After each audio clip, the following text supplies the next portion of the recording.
Hey everyone! Today we're going over my thoughts on the legendary X-Men story Days of Future Past. We'll go over why this comic book story is so influential and important to X-Men history, and then my thoughts on how it was adapted into a movie years later.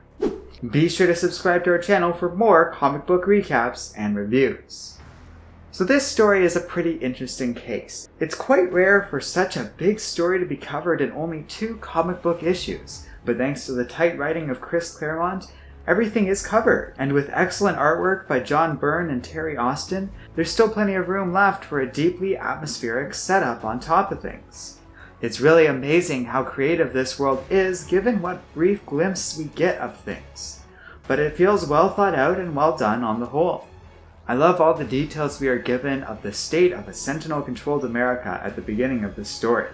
It's unrelentingly dark and evocative of many dark moments in real human history, and would come to spawn so many spin-offs, including the most obvious contribution the film will talk about in a little bit. Days of Future Past is quite original given its time period, but it is worth noting John Byrne said he was unconsciously inspired by the Doctor Who episode Day of the Daleks. What is your report? We have a fix on the time transfer device. It is operating again in the 20th century time zone. It's kind of cool seeing the similarities there, and it seems like Days of Future Past is really the product of Byrne's particular passions at the time.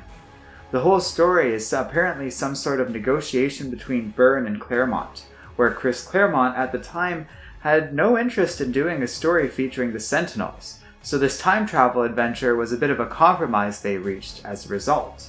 Days of Future Past is also notable for introducing Rachel Summers, who would one day return and become a major X-Men character.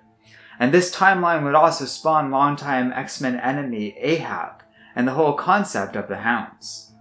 Other stories have followed up on this one too, including the 2015 Secret Wars, which had a whole tie-in where this dark future basically existed as a kingdom on Battleworld. It's all cool stuff and admirable for the value it offers in 2 short issues. I have to give them credit for, in a relatively early period in Marvel history, we had this crazy, time-bending story where so many major characters are killed off in this bleak future. And so the X-Men are forced to scramble with little to no time to erase said future, and then the whole problem is maybe solved, but there's really no indication that this is the case for sure at the end of this story. Instead, we're left with an epilogue that implies, well, no. Though the specific dark future is erased, not everything is fixed overnight by one simple action, and there's still darkness left ahead. That's good storytelling and yet another indication of how well the X-Men were handled in the Claremont-Byrne era. It's pretty fun to have gone from the Phoenix Saga to this, as the Phoenix Saga really felt like Chris Claremont was still finding his footing as an X-Men writer, and John Byrne had only started out as an X-Men artist in the final issue of that storyline. In comparison, Days of Future Past takes place 4 years later, and by that point the two had clearly hit a strong flow working together, and the resulting difference in quality really shows. Not to say that the Phoenix Saga was bad, I just can really appreciate the progression that 2 legendary creators really had in honing their craft over time. I definitely recommend you check out these 2 comics for yourself if you haven't already somehow, because as much as I like the Days of Future Past film, it's just not the same thing. Aside from the big and broad differences, like focusing on Wolverine more than Kitty Pryde, there's a lot of subtleties that make each product distinct from one another. Days of Future Past, the movie, draws a lot of value from basically existing in 2 cool time periods unique to its audience, and exploring a lot of that, while featuring a good amount of fun character set pieces.